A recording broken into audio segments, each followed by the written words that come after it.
అనే నేను యనుమల రేవంత్ రెడ్డి అనే నేను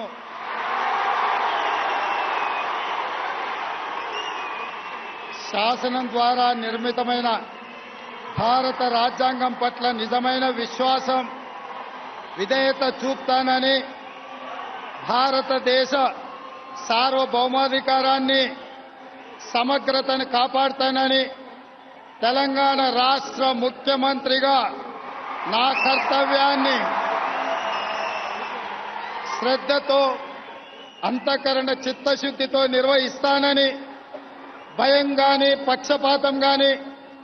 రాగద్వేషాలు గాని లేకుండా రాజ్యాంగాన్ని శాసనాలను అనుసరించి